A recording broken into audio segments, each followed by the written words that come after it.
And now let me introduce our panellists in this session from this end. First of all, Satwat Rehman, Director of One-Parent Families in Scotland. I won't read out the whole biographies, but amongst the interesting things she was doing before joining One-Parent Families, she worked at the London Borough of Camden for 10 years on integrated early years services, and has also worked in the area of employability in Edinburgh. Next to Satwat is Danny McCafferty, whom we haven't just heard earlier today, but we've heard in previous years at the Assembly as a regular contributor. Danny is the chairperson of the Independent Resource Centre based in Clydebank.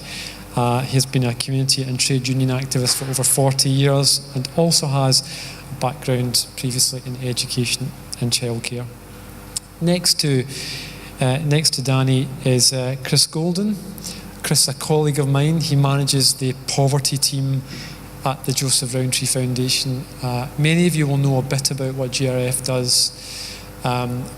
We do research and development around a whole host of social policy issues across the UK, all of them viewed through the lens of poverty and how people who are disadvantaged and how places are disadvantaged are faring with challenges now and in the future.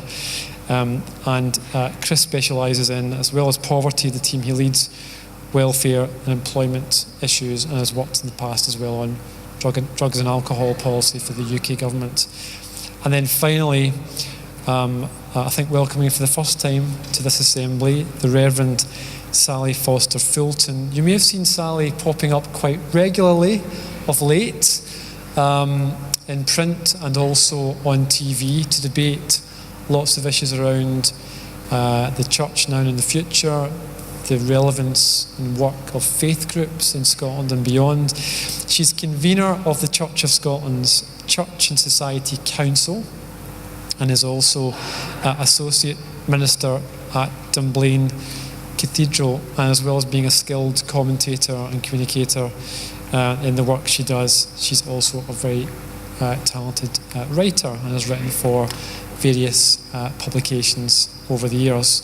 So please will you join me in welcoming our final panel.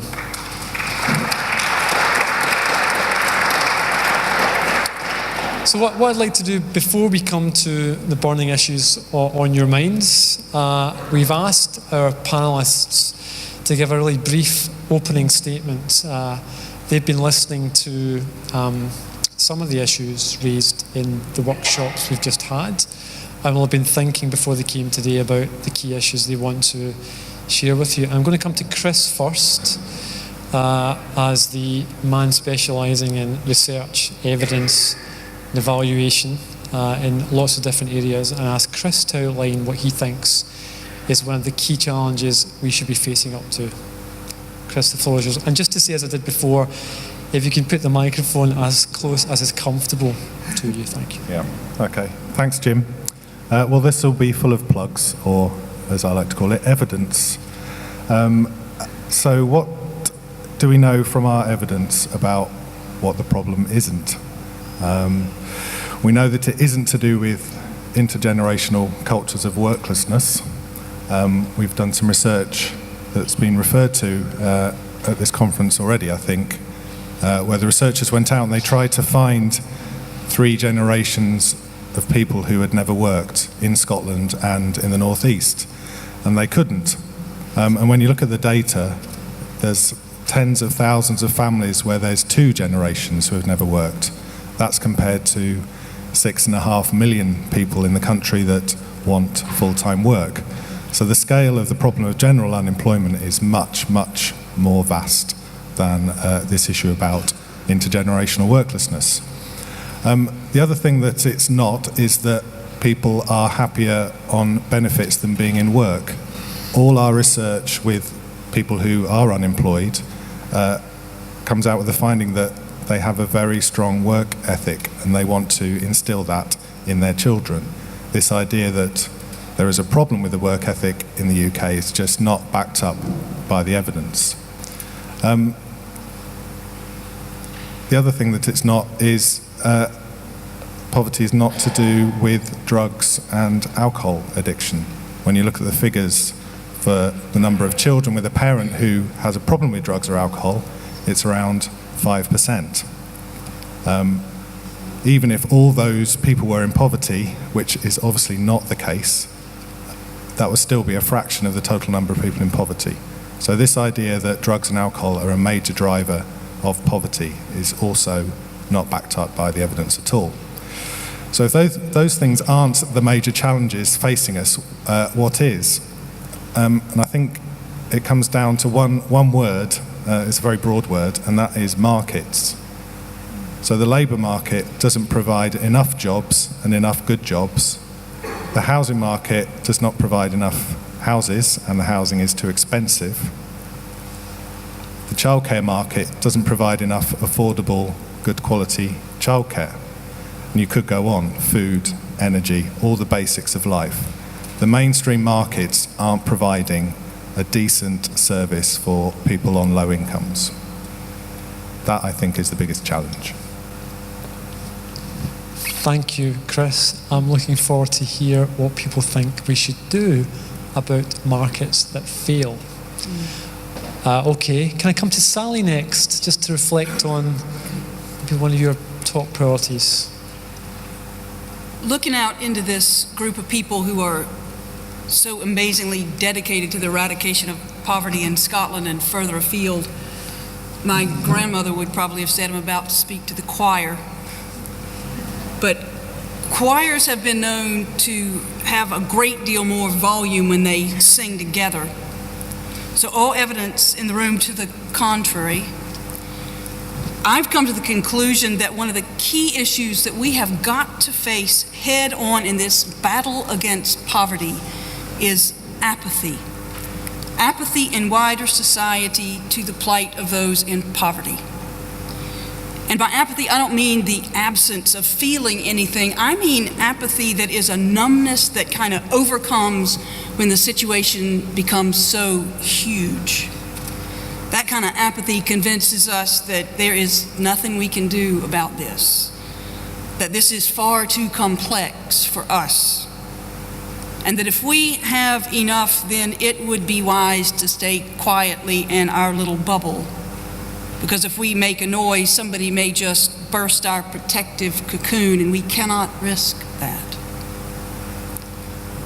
This kind of apathy leads too many of us in society to believe these lazy lies that have actually turned into a war on the poor. Rhetoric insinuating that if you find yourself in poverty, then you don't want to work hard and do the right thing, that you're either a striver or a skiver. That is rubbish, and we have got to challenge that. And rather than getting stuck into the structural issues that perpetuate poverty, we seem to stick our heads in the sand. I have to admit something. On a panel with esteemed colleagues in a room full of people who work so hard to balance budgets and do an incredibly important job on a tighter and tighter shoestring, I am absolutely rubbish with numbers and math and money. Whenever I try to engage with economics, I feel this dark cloud of confusion descending on my brain. And the overwhelming temptation is to bury my head in the sand and retreat a safe distance back into familiar territory. That's my confession. But here's the insight that I've arrived at over the last while. Frankly, that's not a good enough excuse anymore. Because the state of the economy has in no small way got that way because people like me chicken out and do not bring their brains to bear on the complex issues, and as a result, too many people are suffering, while few grow richer in this upside-down, unsustainable, and very unequal system. Things have got to change, and we have to be a part of that change. Apathy is a weapon the status quo counts on. So the way we can begin to make the economy work for the poor and the marginalized is to refuse to stay on the margins anymore. The Church of Scotland believes that social justice is a moral agenda rooted deeply in Jesus' call to love your neighbor. You cannot purport to love God and sit by and let your neighbor go without, or without less than you would want to go with it. And we've got a lot of potential. Church of Scotland has 1,400 communities who are the agents of change in local areas. They run food banks, work with asylum seekers. Centrally, we send a greater proportion of our money to priority areas. 60,000 young people attend activities in the church. There are 500,000 members who can and do add their voices to this louder and louder cry that things have got to change. All this work leads us to engage in the political process, and in particular, challenging how folks see their neighbors. We've just been part of a report on stigma, challenging the lies we tell ourselves in regards to the poor. And this is a mirror-gazing exercise and not a finger-pointing one, because we are all in this together. We're working with the Scottish Prison Service and other partners trying to get prison visitor centers. There is a saying attributed to Jesus and to the church that's been used out of context to pacify and dilute our responsibility. And I'd like to offer a different interpretation. Jesus said the poor are always with us. That is not a get-out-of-guilt-free card, but it's an indictment, and it's a challenge. Our work for change needs the combination of action locally and coherent voices nationally. They need to feed each other and give work authenticity. Because poverty in the modern world is not just a tragedy, it's a travesty. Apathy is something we simply cannot afford.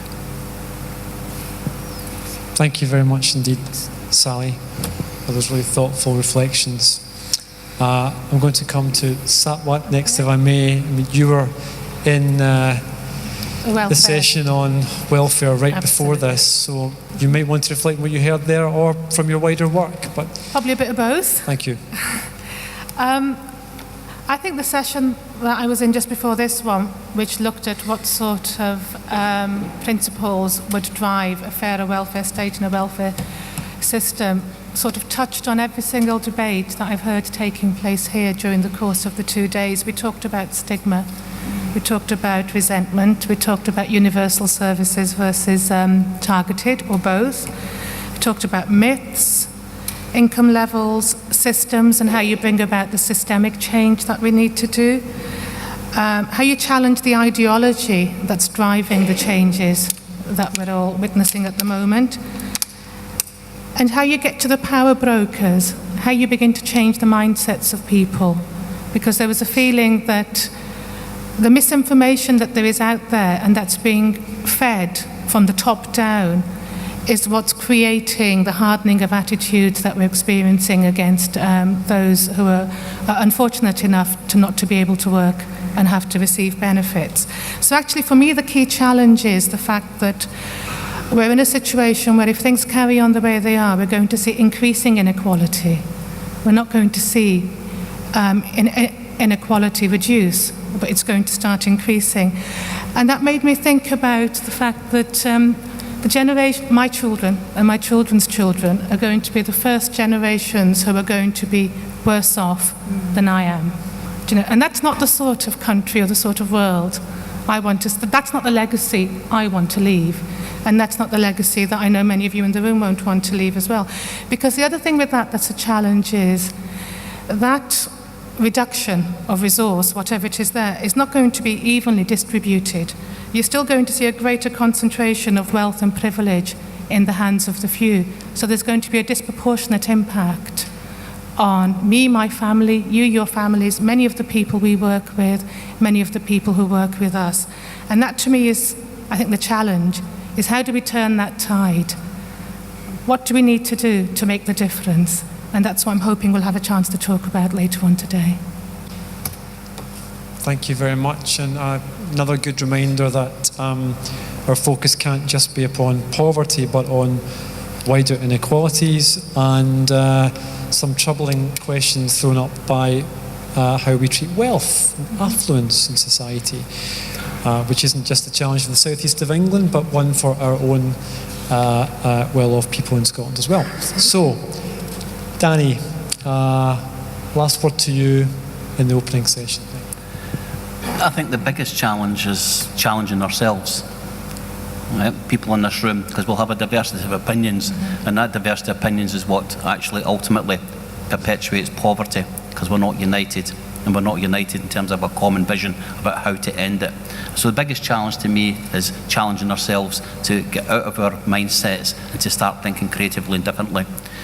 We can face the future, and we can face it with confidence, we can face it with courage, or we can face it timidly, scared and afraid to actually make a leap of faith into creating something new.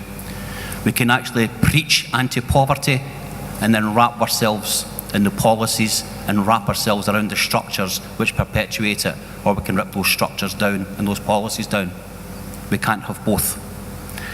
Iceland is an example of approaching something with courage. Some of you may not know this, but Iceland, like everybody else caught up in the world recession, demanded the resignation of their government because of their incompetence, and the government had to resign. They then elected a new government. The new government was faced with the same crisis as Cyprus from the International Monetary Fund Economic Union. This is what you will do, austerity measures, for us to bail you out. And they rejected it. Instead, what they did was they nationalised their main bank and took over the levers of political and economic and social control in Iceland. They not only sacked the chief executive officers and the chief bankers who had brought their country to ruin, they put them in trial and they put them in jail. We give them £1 million bonuses. I want a society, and it's a society which is different, and I want a society to start with the young people. Not my generation or anybody else's generation, but the young people. They're at the very heart of any campaign against poverty. We have singularly failed to eradicate it because we were never equipped with the tools as to how to fight. But our young people, under devolution, have made progress. We have got policies getting it right for every child, joined up thinking. We've got vision for Scotland's children, joined up thinking. We're shortly to have the Children and Young People's Act. We're shortly to have a Children's Services Act based around the United Nations rights of the child. We are soon to have that within our devolved Parliament. But there's a weakness. We can only go so far and no further. And the weakness we have is we don't have the economic and fiscal levers to bring that vision into reality. We have the control of the policies, decision making, but not the money to back it up. And without the money, we will not be able to back it up. We also critically do not have control over welfare. And you cannot separate devolved powers in terms of health, education, social services and housing, and then say, but you can't have welfare. Because if you don't have welfare, you can't do the joined up picture. And we don't have that. I believe the future is far too important to be left in the hand of politicians. Between now and the next 18 months, they will squabble with each other like children in the playground. Far too important. The politics of Scotland in the next 18 months has got to be the people's politics.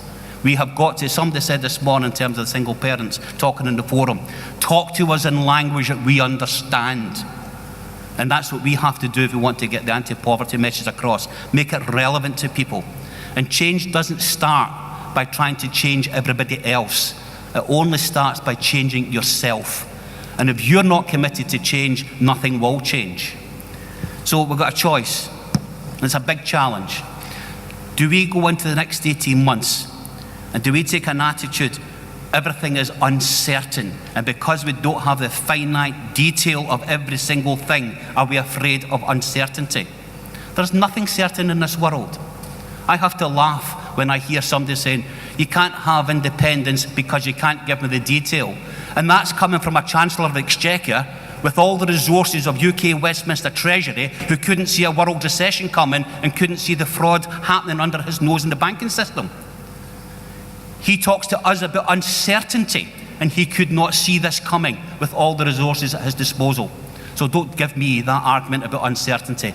My life has been full of uncertainty, and I enjoy challenges, and I enjoy new territory, and I enjoy exploring what the other options are. Somebody gives me the end product. Where's the joy? It's much more fun creating than being given the present. Yeah. So we should face the uncertainty with courage and confidence, like Iceland has done. We should reject the fear, overcome that fear. We can analyse the causes ad infinitum, as we have been doing for 2,000 years. We can pile up all the evidence of poverty, as we've been doing for 2,000 years. We can debate the solutions. But what have we been doing? We've been analysing it, getting it right, and then we've been saying to the people in power, you take the decision on our behalf about how we actually implement it. And of course, they don't take the decision because our agenda is not their agenda. And we have to get that out of our heads. Scotland's agenda is not necessarily the same agenda as the rest of the United Kingdom.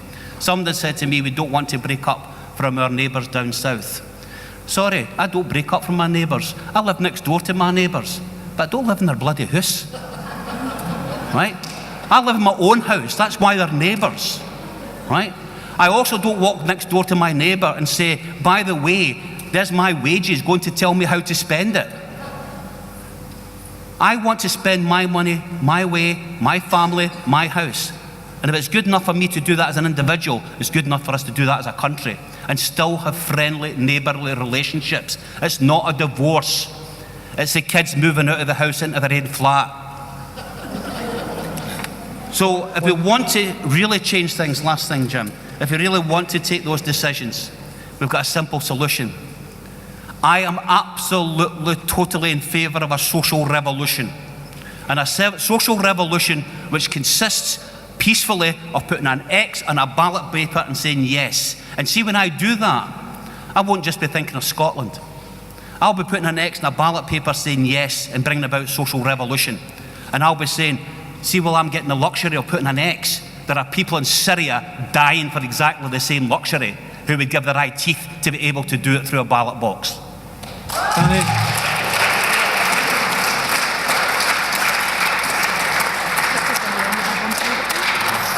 Thank you very much indeed, Danny, and all our panellists. Well, the opening comments may not have been brief, but they were certainly passionate and full of important, provocative questions. So we have about 25 minutes for your final questions and comments. I would just ask, be brief as you can so we can get as many in as possible. I'm going to come, do we have a roving mic there? Okay, how about this side of the room? I'm going to come to my friend Marcelly over here, whom I froze out in the last session for the first question. Thanks, Jim. It's actually, coming on from the last question that you did freeze me out of, partly I was disappointed at the political panel this morning because they were talking a lot about a possible changing political landscape in Scotland and how Scots would just do things differently and the world would be so much better if Scots just dealt with it.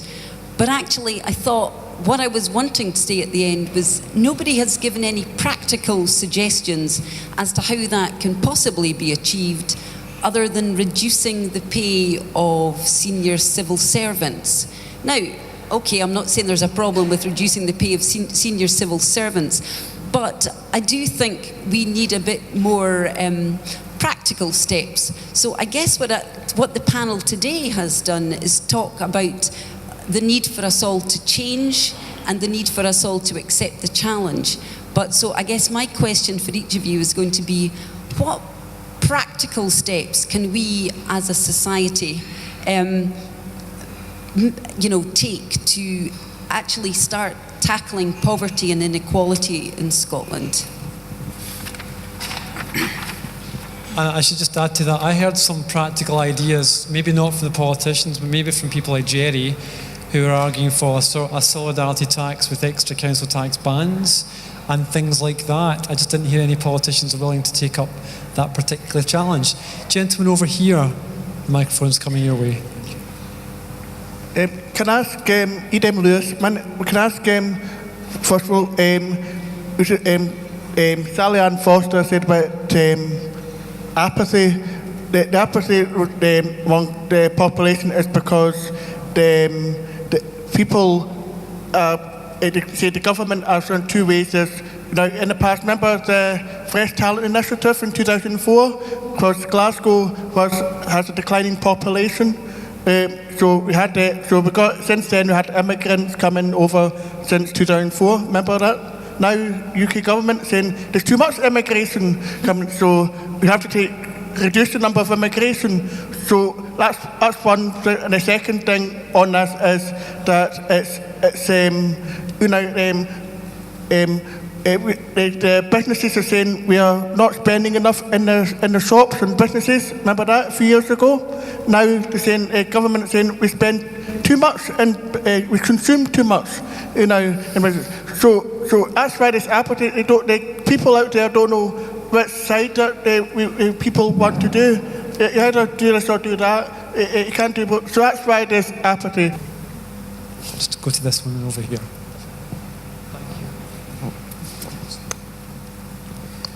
Good afternoon. I'm Cathy Leach, Chair of the Scottish Pensioners Forum, and I'd like to ask all the panel, everywhere we look, particularly pensioners, all it is negative. What we take out of the economy, how much we're costing the economy. And nobody, I have a small occupational pension, which I pay tax on, so I get nothing, no benefits whatsoever. But I'm quite happy to pay tax because, as being a socialist, I've always been taught that to share is what socialism is all about. So my little bit of tax will help the wider society. And you look at the negative part of where pensioners are. I don't normally stutter like this, where normal pensioners are, but you never look at what we put into the economy.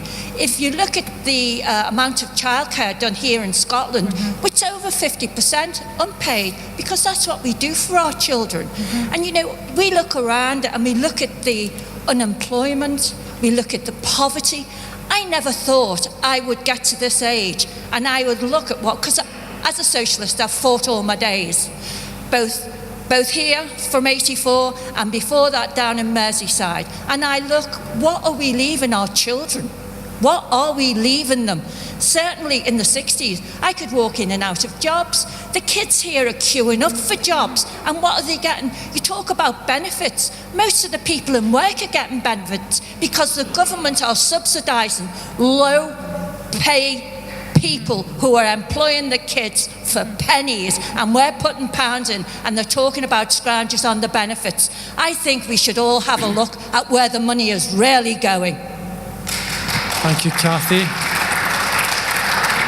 So, just I want to ask a question. Yeah. Okay. It was more on Sally's point about apathy.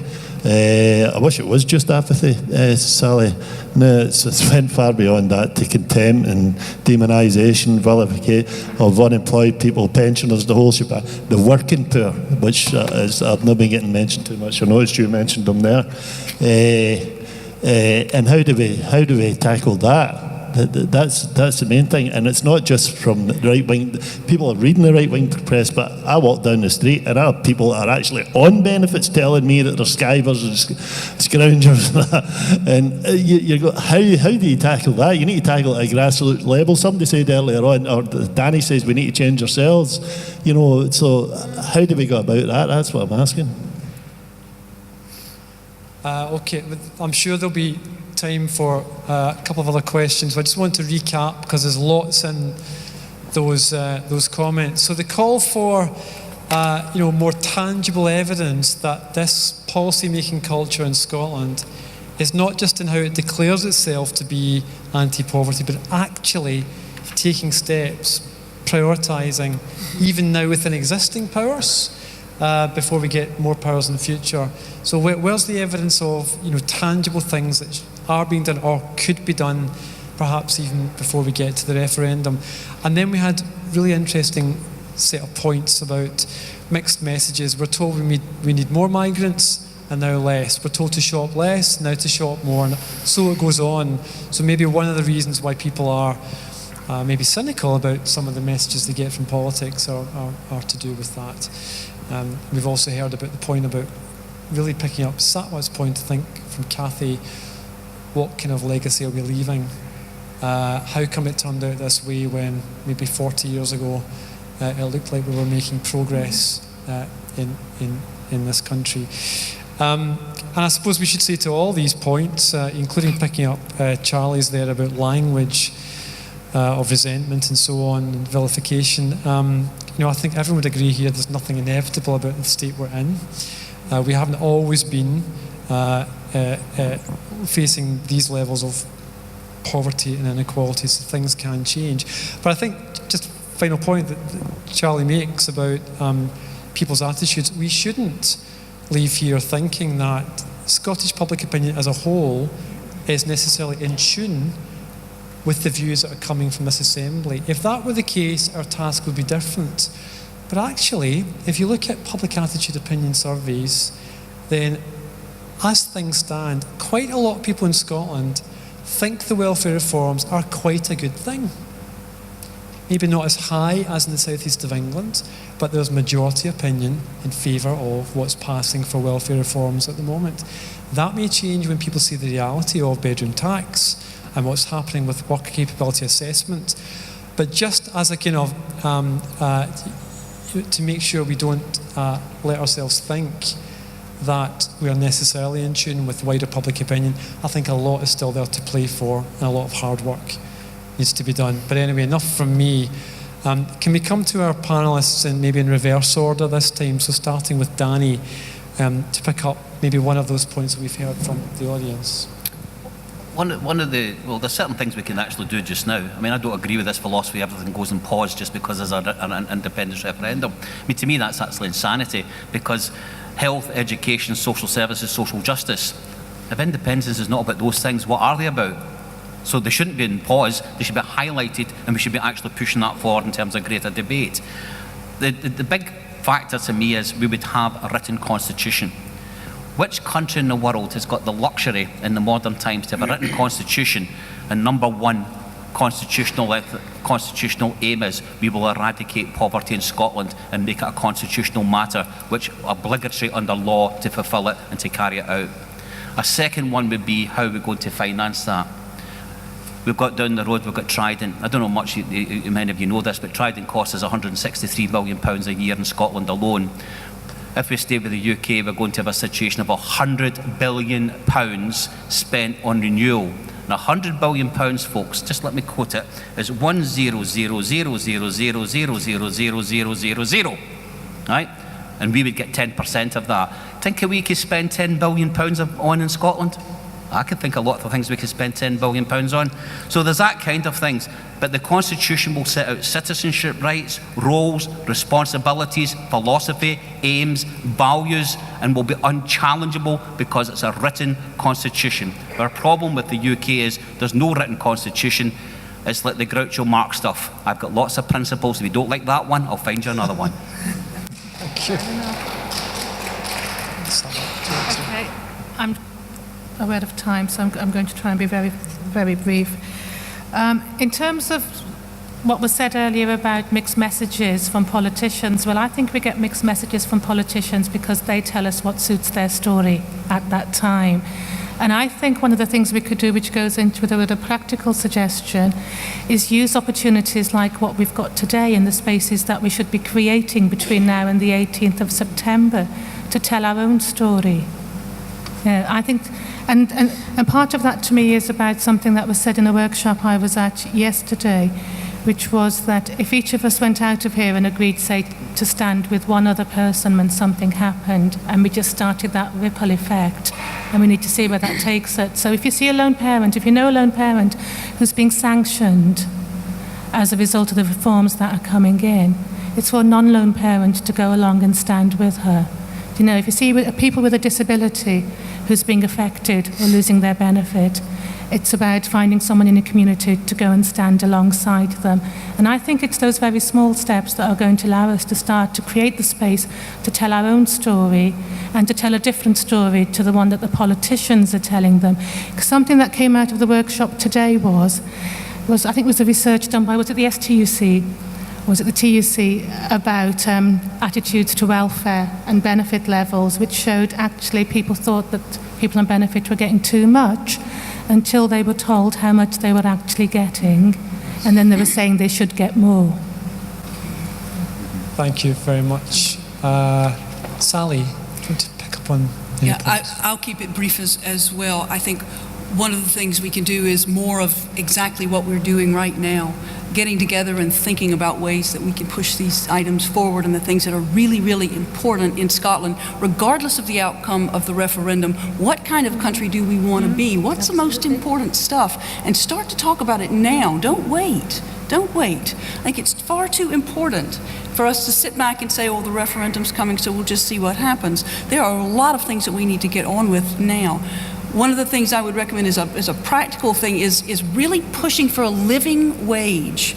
I mean, the minimum wage is a bit of a joke if you think about it. You'd have to work 70 hours a week if you were a single breadwinner to just stay above the breadline on the minimum wage. So we are supplementing companies by allowing the minimum wage, and then the benefit system supports that. So to start saying to politicians, this is a nonsense.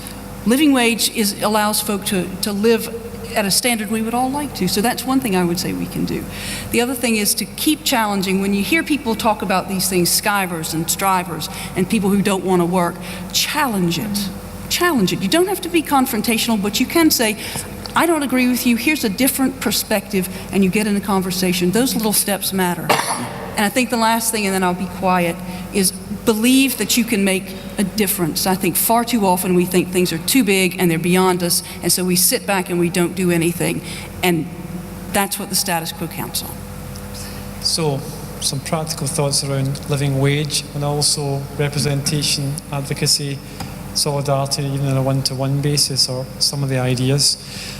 Chris, you raised the point about markets. It's always struck me that although there aren't formal powers in Scotland to regulate utilities, to regulate what supermarkets do, to change employment law, we have some pretty powerful politicians who could maybe be doing more to say to the banks, the supermarkets, the energy companies, if here's what we're putting in as a government, we expect you to contribute more. Here are the standards we expect, and I'm not sure how we're doing in that front. I'm not sure how much will there is across our policy-making classes to constructively challenge the private sector to contribute more. Just a thought, but I wonder whether you want to respond to any of the points that we've heard. Yeah. Okay. Well, thanks for answering that question. But on a similar point, the debate on poverty is very divisive. So you've got immigrants set against people on low wages, set against people on benefits, set against older people on low incomes, and I wouldn't necessarily expect the public not to believe the stories they read in the papers, and I wouldn't necessarily expect the papers not to publish them because they sell papers and that's what they're doing. But I would expect politicians to take account of the evidence and start talking about poverty in a better way, in a less divisive way. And I think, I may be the first person to defend George Osborne in this room, but there was a glimmer that there was a glimmer that he had listened to some of that, or somebody who was writing his speech had listened to it. So instead of strivers and skivers, the phrase was people who want to work hard and get on, which, when you think about our research, for instance, when researchers go out and talk to people who are trying to find work, that's exactly what they want to do. So I may be a totally naive optimist, but I thought that was at least a better way of talking about the problem than referring to strivers and skivers, so a small step. And in terms of what other small steps you could take to improve or to tackle poverty following independence, if you look at Northern Ireland, they already have got welfare devolved.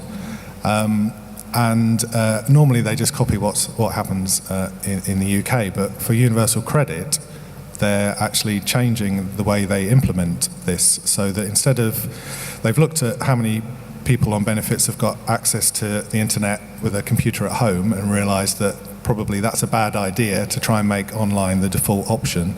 And they've also realised it's a bad idea to switch to monthly payment as the default. So they're bringing it in fortnightly.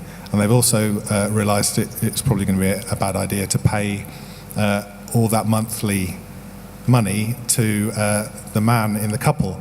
So they're looking at splitting some of the payments or changing the default assumptions around who gets the money under universal credit. So I think that's quite a good example of what could be different if welfare was devolved. Thank you. Chris, I don't know if you saw on Channel 4 News, I think the day before the budget last week, they followed in Ian Duncan Smith's footsteps back to Easter House, and they talked to people there involved in family projects and so on. And what struck me was the people they spoke to who are in work. It's a smaller number than 5 years ago, but people who are in work in Easter House were saying things like, I'm now working, I'm £8 a week better off than I was before, but I'm thrilled because it's money I'm earning myself. But £8 a week, that man was better off. And a woman who was working as well, but she was doing 15 hours a week. So even on living wage, she's nowhere near getting above the poverty threshold. So, an interesting debate in Scotland about work is the quality of work. How much work is available? Are we meeting people's aspirations? And the Scottish Parliament's inquiry into underemployment, so involuntary part-time work, some of the interesting indicators of where our debate might go in Scotland with more powers, whether that's independence, or let's say the independence campaign wins a lot of the arguments but loses the votes. Let's just say that happened. We're going to need a no campaign that's saying more than just no, aren't we? We're going to need to know what the other powers are going to be if that is the position we end ourselves up in. But anyway, it's 3:45, and I don't know how this has happened, but remarkably we're on time. Peter Kelly at the back is looking more relaxed than he was this morning when we started to go over. We're going to hear from Peter Kelly from Poverty Alliance in one moment, but before we do that, please can you join me in thanking our panellists. Thank you very much.